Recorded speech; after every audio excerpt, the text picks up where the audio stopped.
So student, now we will discuss about the Gauss theorem and deduction of Coulomb's law from Gauss theorem.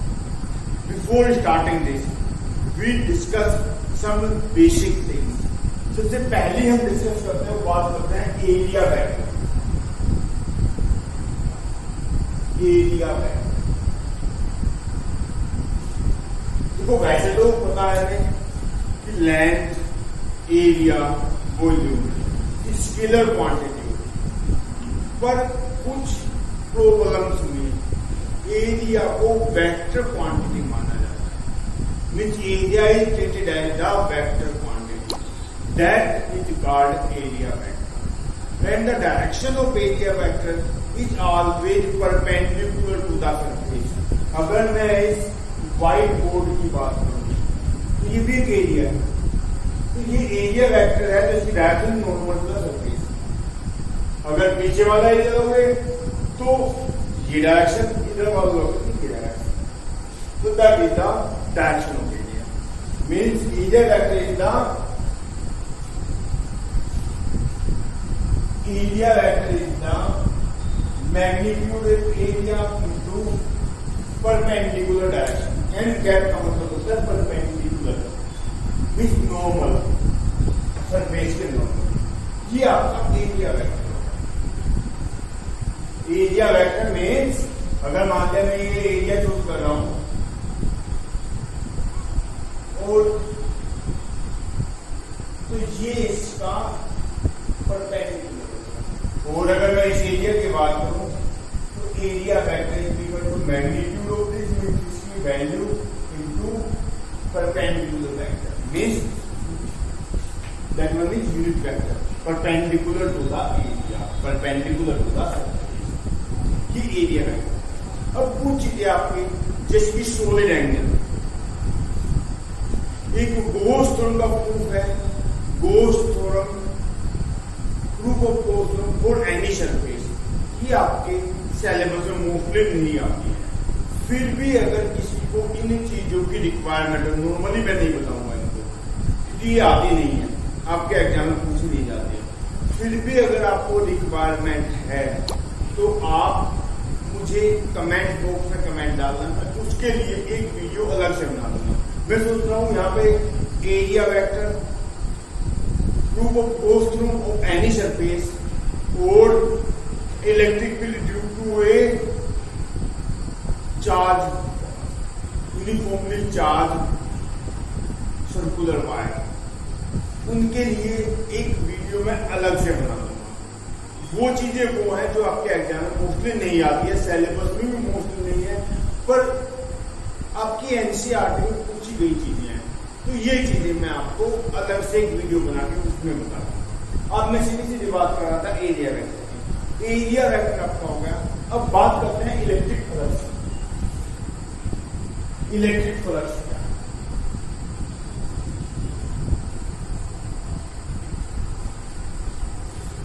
Electric flux is the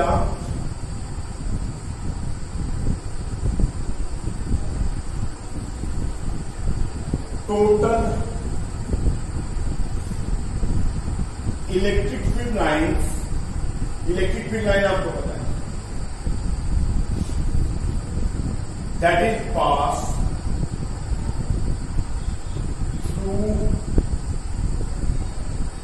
any surface normally, means perpendicular. Means किसी surface से जो perpendicular field lines आ रही है सारी, वो electric flux आता है. Electric flux total electric field lines that pass through any surface normal. It is denoted by phi, subscription में ई. इसको फाई ई से डिनोट करते हैं. ऐसे ही आपने मैग्नेटिक फ्लक्स में पढ़ोगे, आप मैग्नेटिक फील्ड लाइन जो पास होती है एरिया से, उसको सिर्फ फाई से डिनोट करते हैं. इसको फाई ई से डिनोट करते हैं. ये आपका इलेक्ट्रिक फ्लक्स. अगर मैं बात करूं देखो, ये आपका एरिया है जिसकी डायरेक्शन है. अब मैंने इसमें एक स्मॉल एरिया ले लिया, ये एक स्मॉल एरिया ले लिया, इसकी डायरेक्शन यही होगी, ये small area ds, ds small area है जिसकी डायरेक्शन ये है, और इलेक्ट्रिक फील्ड ऐसे आ, ये इलेक्ट्रिक फील्ड की डायरेक्शन मीन्स ये एरिया है, डायरेक्शन नहीं होगी, और इलेक्ट्रिक फील्ड कुछ ऐसे आ रहा है या ऐसे आ रहा है, मीन्स नॉर्मली ना होके कुछ एंगल बना रहा है इसके नॉर्मल से, या मैं कहूँ एरिया से, क्योंकि नॉर्मल का मतलब एरिया की डायरेक्शन, मैंने कहा एरिया की डायरेक्शन क्या, नॉर्मल टू द सरफेस, ये सरफेस है, एरिया की डायरेक्शन नहीं है, और इलेक्ट्रिक फील्ड की डायरेक्शन नहीं है, तो दोनों के बीच में एक एंगल होगा, उसको मुझे चिंता कहते हैं। So electric flux due to this surface is d phi e is equal to e into ds। देखो जो यूनिट एरिया से जो इलेक्ट्रिक फील्ड लाइन जा रही है वो तो electric field means unit area से कितनी इलेक्ट्रिक फील्ड लाइन जा रही है, और हमें टोटल फील्ड लाइन फाइंड करनी है, तो उसमें एरिया की मल्टीप्लाई करनी है, ये अगर दोनों की डॉट प्रोडक्ट, क्योंकि आपको पता है अगर मैं यहाँ प्रोडक्ट ना लिखूँ तो ई और डेफिनेशन क्या कहती है, वैसे किसी ले लो, डेफिनेशन कह रही है total electric field line passing through any area normally. अब ई तो नॉर्मली नहीं पास हो रहा, तो ई के दो कंपोनेंट हो गए, एक ये और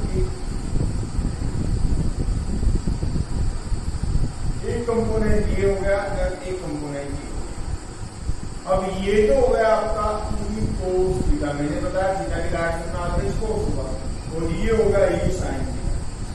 अब हमें ई कोस थीटा से कोई मतलब, तो ई साइन थीटा से कोई मतलब नहीं है, हमें तो ई कोस थीटा से मतलब है, क्योंकि एरिया हमें इलेक्ट्रिक फील्ड एरिया की इलेक्ट्रिक फील्ड हमें या इलेक्ट्रिक फील्ड लाइन्स को नॉर्मली चाहिए, और ये ई कोस थीटा नॉर्मल आ गया, एरिया की डायरेक्शन नहीं आ गया, तो ये हो गया आपका E cos theta into DS,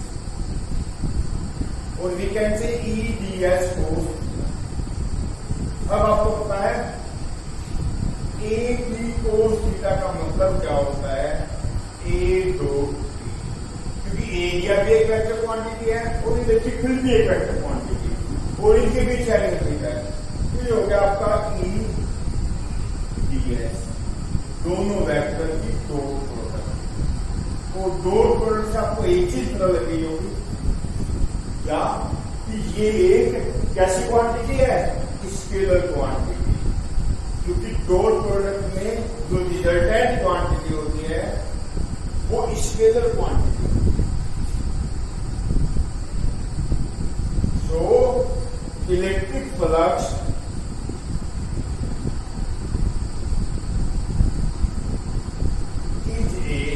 scalar quantity, या एक स्केलर क्वांटिटी होगी electric flux.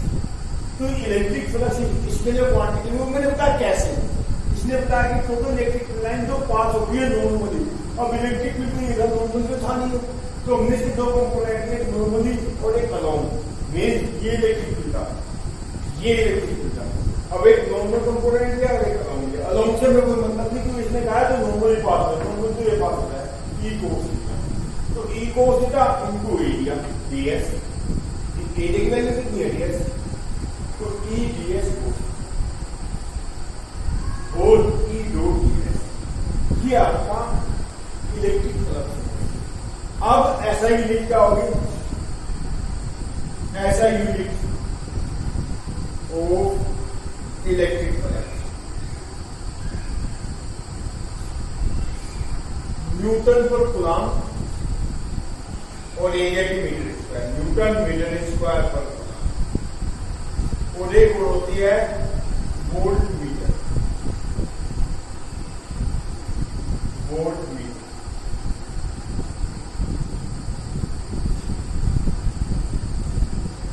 Newton metre square पर कूलम कह लो या वोल्ट मीटर कह लो, ये आपका इलेक्ट्रिक फ्लक्स। अब बात करते हैं गोस थ्योरम की। गोस theorem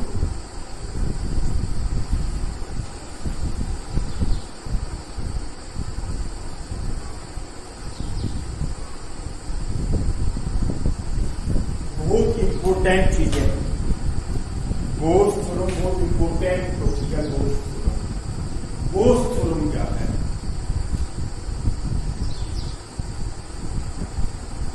Gauss theorem states that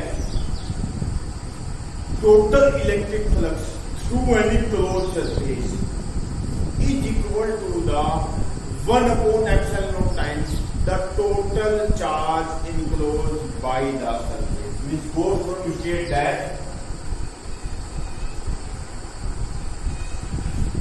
total electric flux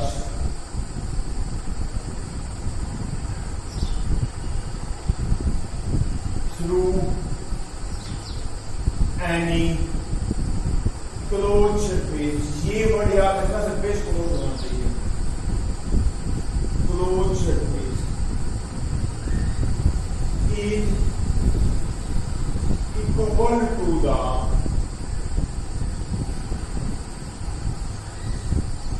one upon epsilon naught times the total charge enclosed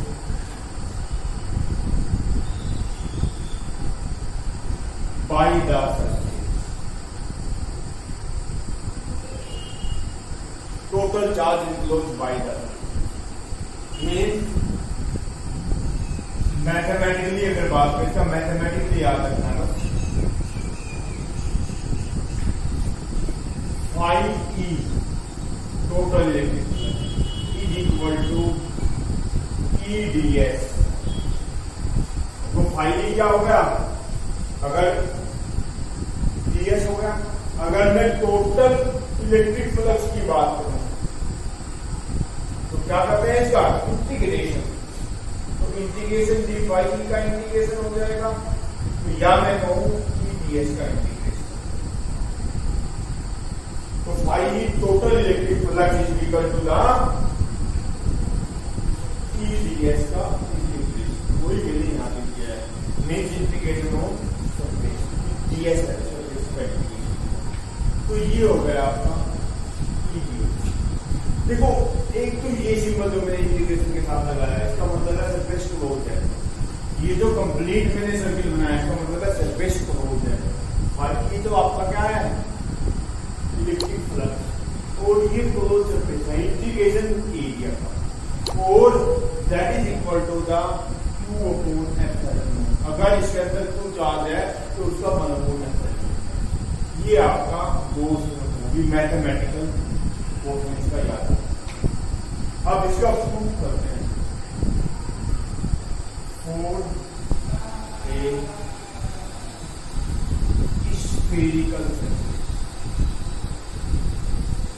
एक स्फेरिकल सरफेस के लिए प्रूफ करते हैं, या प्रूफ कह लीजिए इसके अंदर, क्योंकि एनी सरफेस के लिए भी आप उसको प्रूफ कर सकते हैं, पर मैंने बताया कि वो पूछा नहीं जाता, थोड़ा हल्का सा, इससे थोड़ा टफ है। मैं 2-3 चीजें आपको याद करनी पड़ेगी, कुछ नहीं है वैसे, तो मैं उसको नहीं बता रहा हूं, आपको कंफ्यूज नहीं कर रहा हूं, सिर्फ आपको ये बता रहा हूं। अब मान लिया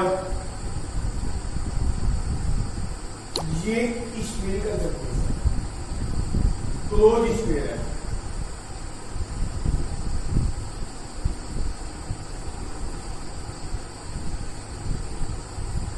सेंटर O और रेडियस इसकी R रेडियस हो गई, सेंटर इसका O। अब इस सेंटर पे +Q चार्ज लगता है।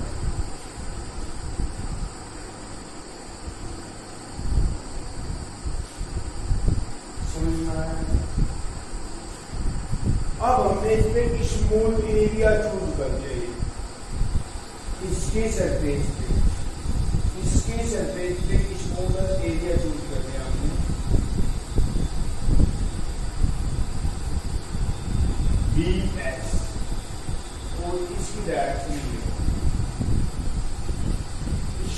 सरफेस एरिया की डायरेक्शन नहीं होगी। मीन्स ये स्फीयर है और स्फीयर का एरिया नॉर्मली।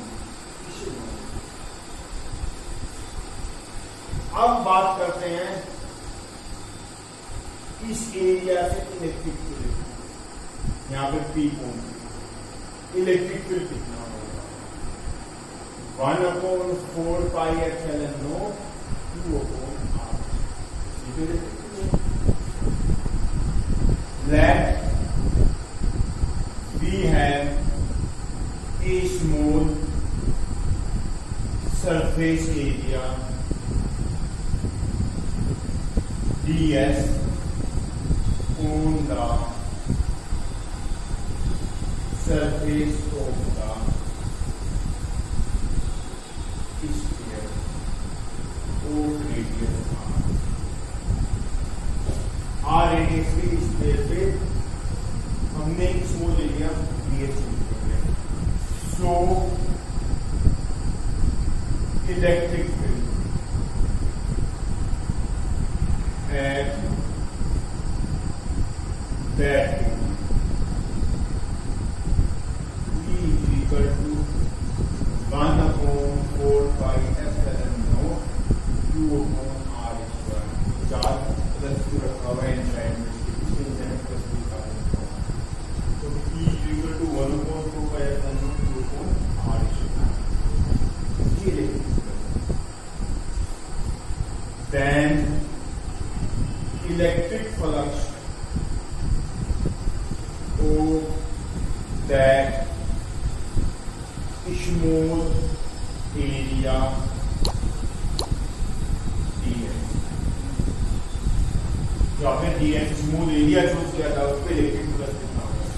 मैं कह रहा हूं d phi E equal to E into ds। ये तो फाइंड किया था आपने ds स्मॉल एरिया। अब यहां पे अगर बात करें तो होगा E ds cos 0, क्योंकि E की डायरेक्शन भी तो यही होगी, इससे outward means along the radius, तो यहां से आएगा तो रेडियस वेक्टर के अलोंग, और रेडियस ऑलवेज सरफेस के परपेंडिकुलर होती है। तो ये जो एक लाइन आएगी सरफेस के परपेंडिकुलर होगी, और एरिया की डायरेक्शन भी सरफेस के परपेंडिकुलर होती है। तो दोनों ही परपेंडिकुलर हुए, दोनों ही एक डायरेक्शन हो गए, दोनों के बीच का एंगल 0 डिग्री हो गया। तो ये आ गया आपका d phi E is equal to E ds। इसको 0 1 होता है। Hence total electric flux due to entire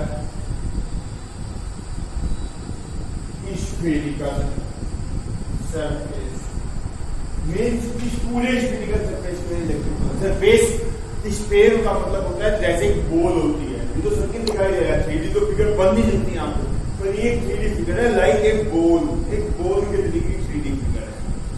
ठीक है, मेन इससे इधर भी डिस्टेंस है, इससे भी डिस्टेंस, तो हर एक की डिस्टेंस मींस सरफेस एरिया कहीं पे भी लो पूरे सरफेस पे सेंटर से इक्वल डिस्टेंस आ रही है। तो d phi का इंटीग्रेशन हो जाएगा, and that one is phi is the integration of d phi। हमें पता है इस चीज में क्या करते हैं, इसका इंटीग्रेशन कर लेते हैं, तो इन्हें इंटीग्रेशन करते हैं, and that is equal to E ds integration of complete surface. पूरा ये ds स्मॉल सरफेस है और सरफेस कंप्लीट हो जाएगा, इसका इंटीग्रेशन मतलब कंप्लीट इस सरफेस पे हर जगह E तो कांस्टेंट है, तो E बाहर आ जाएगा और ये आ जाएगा ds। और अगर मैं पूरे सरफेस एरिया को S कह दूं, पूरा सरफेस एरिया, तो ये हो जाएगा E इंटू S। अब ई और एस की हम वैल्यू रखेंगे, यहीं पे कर रहा हूं, नीचे करना आ जाएगा। Phi E is equal to E into S. E means electric field आपने फाइंड किया हुआ है 1/4πε0 Q/r। और एस का मतलब 4πr²। इस पेड़ का टोटल सरफेस एरिया कितना होता है? 4πr²। टोटल सरफेस एरिया होता है ये, इसका टोटल सरफेस एरिया आ जाएगा जो इस पेड़ आपने।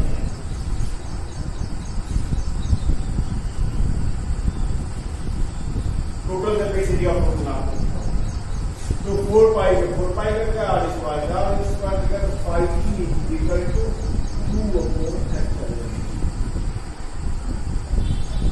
This prove the Gauss theorem। ये Gauss theorem प्रूव हो गया एक स्फेरिकल सरफेस। मैं आपको बार बार कह रहा हूं कि स्फेरिकल सरफेस आएगा और Gauss थ्योरम उसकी एप्लीकेशन और उसके बेस पे न्यूमेरिकल लिख लो।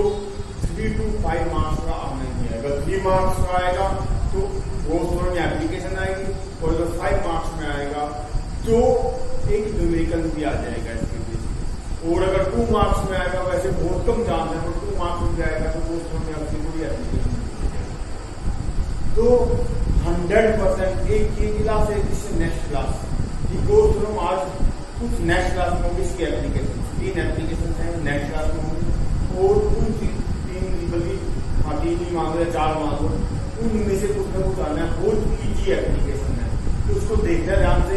ये मान लो कि आपको 3, 4, 5, 2, 3, 5 नंबर 100% इन 2 क्लास से मिलेंगे। तो ये आपका Gauss थ्योरम का प्रूफ है। अब एक चीज और आती है, कई बार पूछ लेते हैं Gaussian सरफेस। Gaussian सरफेस क्या है?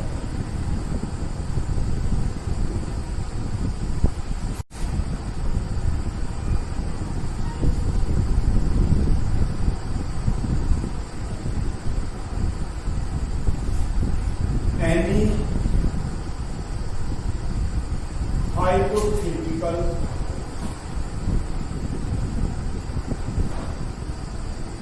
closed surface enclosed a charge is called Gaussian surface. कोई भी हाइपोथेटिकल सरफेस जो क्लोज हो, उसके अंदर एक चार्ज हो। Gauss का अप्लाई जो भी होती है कि क्लोज सरफेस हो और उसके अंदर एक चार्ज हो। तो जो भी क्लोज सरफेस हो उसके अंदर एक चार्ज हो, वो आपका Gaussian सरफेस होता है। अगर मान लिया ऐसा नहीं भी होता है तो आप उसको क्लोज हाइपोथेटिकल मान लेना क्लोज। कैसे मानोगे वो इसकी एप्लीकेशन में बताऊंगा। एप्लीकेशन में आपको हाइपोथेटिकल सरफेस ही बनानी है, तो वो एप्लीकेशन में मानना है। अब एक टॉपिक और बच गया यहीं पे आपका, proof of Coulomb's law from Gauss theorem. Gauss theorem से कूलॉम्स लॉ का प्रूफ, इसकी और बात करें।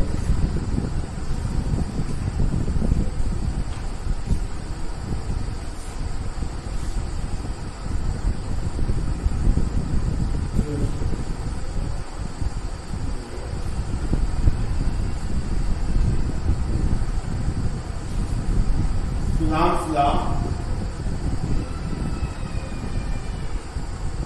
from Gauss theorem। Coulomb's law from Gauss। अब Gauss थ्योरम से Coulomb's law होगा। फिगर यही है, हमारे पास एक स्फेरिकल है, स्क्वायर है, इसका सेंटर है, चार्ज क्यू रखा हुआ है, बीच में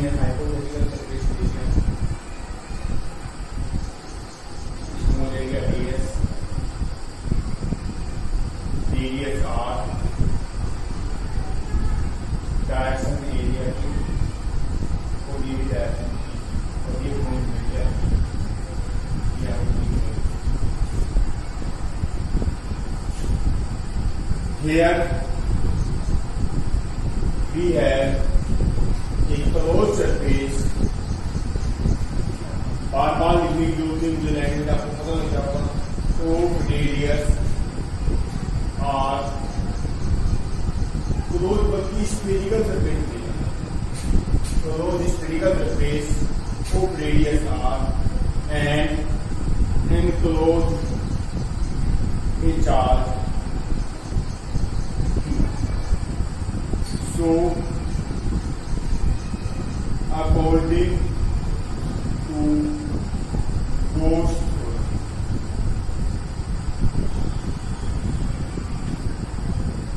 electric flux is phi E is equal to 2 upon f. We know phi E is equal to electric field into area. S category electric field into area. और यहाँ पे ये परपेंडिकुलर आएगा क्या ES. So EF is equal to 2 upon F and E is equal to 2 upon S epsilon. And S का पता ही आपको square है, तो S कितना हो गया 4 पाई R स्क्वायर epsilon. तो E is equal to 1 upon 4 pi epsilon.